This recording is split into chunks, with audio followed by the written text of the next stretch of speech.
अल्पसंख्यक कल्याण मंत्री किरण रिजिजू ने जब बिल टेबल किया तो उन्होंने क्या बड़ी बातें कही थी, चलिए वो बड़ी बातें आपको बताते हैं क्योंकि उसमें भी बहुत सारे सवालों का जवाब है। गरीब मुसलमान कह रहे हैं बिल जल्दी पास करें, वो उनकी मांग बता रहे हैं। किरण रिजिजू कह रहे हैं वक्फ बिल को लेकर मुस्लिमों में भ्रम फैलाया गया, गलत नैरेटिव सेट किया गया। वक्फ संशोधन बिल प्रॉपर्टी छीनने का कानून नहीं है। किरण रिजिजू ने यह फिर साफ किया सदन के अंदर, आदिवासी जमीन पर वक्फ प्रॉपर्टी क्रिएट नहीं होगी। ये भी जो एक बज़ फैलाया जा रहा था उस पर भी उन्होंने पूरी बात रखी है। वक्फ ट्रिब्यूनल के फैसले के खिलाफ कोर्ट जा सकेंगे, कोर्ट का रास्ता खुल जाएगा और सिर्फ रिट नहीं दायर करना होगा, आप अपील के खिलाफ जा सकते हैं। अब पूरी अपील कर सकते हैं फैसले के खिलाफ। बिना सबूत के वक्फ किसी संपत्ति पर दावा नहीं कर सकेगा। जो पहले कह दिया जाता था कि हमारी संपत्ति है, दावा किया जाता था और ट्रिब्यूनल आखिरी फैसला भी ले लेता था। 70 साल से विपक्षी दल मुस्लिमों को गुमराह कर रहे हैं, लेकिन अब समय आ गया बदलाव का। ये बोला केंद्रीय मंत्री किरण रिजिजू ने, हम वक्फ बोर्ड को सेक्युलर बनाना चाहते हैं, हर मुस्लिम के लिए ये हो, ये सुझाव लाया गया और इसी को लागू किया जा रहा है। 97.27 लाख सुझाव इसमें मिले हैं। सोचिए कितनी बड़ी संख्या में सुझाव मिले और 284 डेलीगेशंस की राय इसमें शामिल है। सबसे मुलाकात की गई है और उनसे समझा गया है कि उनकी क्या मांगे है। यूपीए सरकार ने 123 प्रॉपर्टीज वक्फ को दे दी थी, उस दौर की ये बात थी और अब किस तरह से बदलाव की बात है, ये अल्पसंख्यक कल्याण मंत्री किरण रिजिजू ने सदन के अंदर साफ किया, एक एक बात का जवाब दिया है। सुनवा रहे हैं उनकी बड़ी बातें। 2013 में वक्फ पे यूजर जो आपने प्रावधान डाला, उसके बाद 1970 से केस चल रहा था दिल्ली के अंदर में। दिल्ली के अंदर में हमारा सीजीओ कॉम्प्लेक्स है, पार्लियामेंट बिल्डिंग है, कई प्रॉपर्टीज है और इसको वक्फ बोर्ड, दिल्ली वक्फ बोर्ड ने क्लेम किया कि ये वक्फ प्रॉपर्टीज है। उसके बाद ये केस चल रहा था अदालत में। उस समय यूपीए सरकार ने पूरा सारा जमीन को डी नोटिफाई करके वक्फ बोर्ड को दे दिया। 123 प्रॉपर्टी। अगर आज हम ये संशोधन लेके नहीं आते तो जिस सदन में हम बैठे हैं, ये पार्लियामेंट बिल्डिंग, इसको भी क्लेम किया जा रहा था। लेकिन क्या बदलाव किए गए, जरा आपको समझा देते हैं कुछ इंपॉर्टेंट पॉइंटर। संपत्ति की जांच के लिए कलेक्टर की नियुक्ति की गई। वक्फ संपत्ति मामलों में सरकार ने सीधे सीधे दखल यहां पर दिया है क्योंकि ये बहुत जरूरी था। पुरानी मस्जिदें, दरगाह, मजार से छेड़छाड़ नहीं होगी। इस तरह की बातें जो कही जा रही है इसमें मत आइए, कोई छेड़छाड़ नहीं होने वाली है। औकाफ की सूची 90 दिनों में पोर्टल पर अपडेट होगी। औकाफ मतलब वो संपत्ति जो दान में दी गई है और पोर्टल पर अपलोड होने का मतलब जानकारी आप तक है। आप भी पोर्टल पर लॉगिन करेंगे, आप भी जानकारी ले सकते हैं। ऐसे में कोई भ्रमजाल नहीं फैलाया जा सकता, किसी की संपत्ति पर यूं ही धावा नहीं बोला जा सकता है। वक्फ बिल के तहत बोर्ड में 2 गैर मुस्लिम रखे जाएंगे, 2 महिला सदस्य भी होंगे। यहाँ महिलाओं की भागीदारी भी सुनिश्चित की जा रही है और क्योंकि बैलेंस रहे इसलिए 2 गैर मुस्लिम सदस्य भी होने वाले। वक्फ बोर्ड में संयुक्त सचिव पदेन सदस्य होंगे, ये तय किया गया। ये जो बदलाव है ये काफी कुछ बदलने वाले हैं और किरण रिजिजू ने सदन के अंदर बताया कि जैसे सीएए को लेकर बड़ी बड़ी बातें कही जाती थी, वैसे ही बड़ी बातें इस बिल को लेकर कही गई हैं, लेकिन सच्चाई उससे अलग है। सुनिए क्या कहा उन्होंने। सिटीजनशिप अमेंडमेंट बिल जब लाया गया था, वही लोग हैं जिन्होंने कहा था कि सिटीजनशिप अमेंडमेंट बिल पास होकर एक्ट बन जाएगा तो मुसलमानों का हक छिन जाएगा, उनका नागरिकता खत्म हो जाएगा। आज सीए लागू हो गया, बताइए किसी मुसलमान का अधिकार छीना है, किसी मुसलमान का नागरिकता छीना है? बताइए, क्या आप माफी मांगेंगे? आपने देश भर में घूम घूम कर झूठे बातें फैलाया, आज अब साबित हो गया कि आपने झूठ बोला था। ये आप आज दोबारा आप मिसलीड करेंगे, गलत बातें करेंगे तो फिर मुंह खाना पड़ेगा आपको। फिर कोई और बिल लेके आएंगे, फिर मैं आपका पर्दाफाश करेंगे फिर से।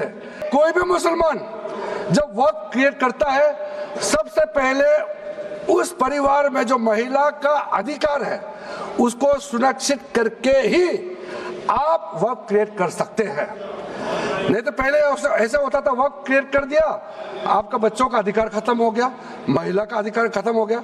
आप वक्फ उसी प्रॉपर्टी को क्रिएट कर सकते हैं जो आपका हकदार है, बच्चों का और महिला का अधिकार नहीं छीन सकता है। ये बहुत बड़ा रिफॉर्म है। अल्पसंख्यक कल्याण मंत्री किरण रिजिजू ने जब बिल टेबल किया तो उन्होंने क्या बड़ी बातें कही थी, चलिए वो बड़ी बातें आपको बताते हैं क्योंकि उसमें भी बहुत सारे सवालों का जवाब है। गरीब मुसलमान कह रहे हैं बिल जल्दी पास करें, वो उनकी मांग बता रहे हैं। किरण रिजिजू कह रहे हैं वक्फ बिल को लेकर मुस्लिमों में भ्रम फैलाया गया, गलत नैरेटिव सेट किया गया।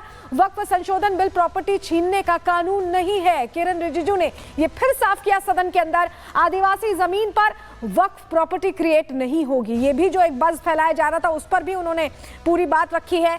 वक्फ ट्रिब्यूनल के फैसले के खिलाफ कोर्ट जा सकेंगे, कोर्ट का रास्ता खुल जाएगा और सिर्फ रिट नहीं दायर करना होगा, आप अपील के खिलाफ जा सकते हैं। अब पूरी अपील कर सकते हैं फैसले के खिलाफ। बिना सबूत के वक्फ किसी संपत्ति पर दावा नहीं कर सकेगा। जो पहले कह दिया जाता था कि हमारी संपत्ति है, दावा किया जाता था और ट्रिब्यूनल आखिरी फैसला भी ले लेता था। 70 साल से विपक्षी दल मुस्लिमों को गुमराह कर रहे हैं, लेकिन अब समय आ गया बदलाव का। ये बोला केंद्रीय मंत्री किरण रिजिजू ने, हम वक्फ बोर्ड को सेक्युलर बनाना चाहते हैं, हर मुस्लिम के लिए ये हो। ये सुझाव लाया गया और इसी को लागू किया जा रहा है। 97.27 लाख सुझाव इसमें मिले हैं। सोचिए कितनी बड़ी संख्या में सुझाव मिले और 284 डेलीगेशंस की राय इसमें शामिल है। सबसे मुलाकात की गई है और उनसे समझा गया है कि उनकी क्या मांगे है। यूपीए सरकार ने 123 प्रॉपर्टीज वक्फ को दे दी थी, उस दौर की ये बात थी और अब किस तरह से बदलाव की बात है, ये अल्पसंख्यक कल्याण मंत्री किरण रिजिजू ने सदन के अंदर साफ किया, एक एक बात का जवाब दिया है। सुनवा रहे हैं उनकी बड़ी बातें। 2013 में वक्फ पे यूजर जो आपने प्रावधान डाला, उसके बाद 1970 से एक केस चल रहा था दिल्ली के अंदर में। दिल्ली के अंदर में हमारा सीजीओ कॉम्प्लेक्स है, पार्लियामेंट बिल्डिंग है, कई प्रॉपर्टीज है और इसको वक्फ बोर्ड, दिल्ली वक्फ बोर्ड ने क्लेम किया कि ये वक्फ प्रॉपर्टीज है। उसके बाद ये केस चल रहा था अदालत में। उस समय यूपीए सरकार ने पूरा सारा जमीन को डी नोटिफाई करके वक्फ बोर्ड को दे दिया। 123 प्रॉपर्टी। अगर आज हम ये संशोधन लेके नहीं आते तो जिस सदन में हम बैठे हैं, ये पार्लियामेंट बिल्डिंग, इसको भी क्लेम किया जा रहा था। लेकिन क्या बदलाव किए गए, जरा आपको समझा देते हैं कुछ इंपॉर्टेंट पॉइंटर। संपत्ति की जांच के लिए कलेक्टर की नियुक्ति की गई। वक्फ संपत्ति मामलों में सरकार ने सीधे सीधे दखल यहां पर दिया है क्योंकि ये बहुत जरूरी था। पुरानी मस्जिदें, दरगाह, मजार से छेड़छाड़ नहीं होगी। इस तरह की बातें जो कही जा रही है इसमें मत आइए, कोई छेड़छाड़ नहीं होने वाली है। औकाफ की सूची 90 दिनों में पोर्टल पर अपडेट होगी। औकाफ मतलब वो संपत्ति जो दान में दी गई है और पोर्टल पर अपलोड होने का मतलब जानकारी आप तक है। आप भी पोर्टल पर लॉगिन करेंगे, आप भी जानकारी ले सकते हैं। ऐसे में कोई भ्रमजाल नहीं फैलाया जा सकता, किसी की संपत्ति पर यूं ही धावा नहीं बोला जा सकता है। वक्फ बिल के तहत बोर्ड में 2 गैर मुस्लिम रखे जाएंगे, 2 महिला सदस्य भी होंगे। यहाँ महिलाओं की भागीदारी भी सुनिश्चित की जा रही है और क्योंकि बैलेंस रहे इसलिए 2 गैर मुस्लिम सदस्य भी होने वाले हैं। वक्फ बोर्ड में संयुक्त सचिव पदेन सदस्य होंगे, ये तय किया गया। ये जो बदलाव है ये काफी कुछ बदलने वाले हैं और किरण रिजिजू ने सदन के अंदर बताया कि जैसे सीएए को लेकर बड़ी बड़ी बातें कही जाती थी, वैसे ही बड़ी बातें इस बिल को लेकर कही गई हैं, लेकिन सच्चाई उससे अलग है। सुनिए क्या कहा उन्होंने। सिटीजनशिप अमेंडमेंट बिल जब लाया गया था, वही लोग हैं जिन्होंने कहा था कि सिटीजनशिप अमेंडमेंट बिल पास होकर एक्ट बन जाएगा तो मुसलमानों का हक छिन जाएगा, उनका नागरिकता खत्म हो जाएगा। आज सीए लागू हो गया, बताइए किसी मुसलमान का अधिकार छीना है? किसी मुसलमान का नागरिकता छीना है? बताइए, क्या आप माफी मांगेंगे?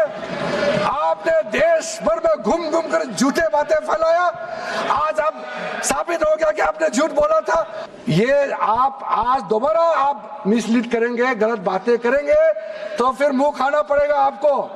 फिर कोई और बिल लेके आएंगे, फिर मैं आपका पर्दाफाश करेंगे फिर से।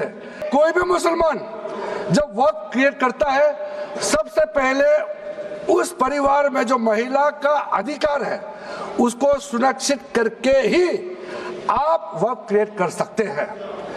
नहीं तो पहले ऐसा होता था, वक्फ क्रिएट कर दिया, आपका बच्चों का अधिकार खत्म हो गया, महिला का अधिकार खत्म हो गया। आप वक्फ उसी प्रॉपर्टी को क्रिएट कर सकते हैं जो आपका हकदार है, बच्चों का और महिला का अधिकार नहीं छीन सकता है। ये बहुत बड़ा रिफॉर्म है।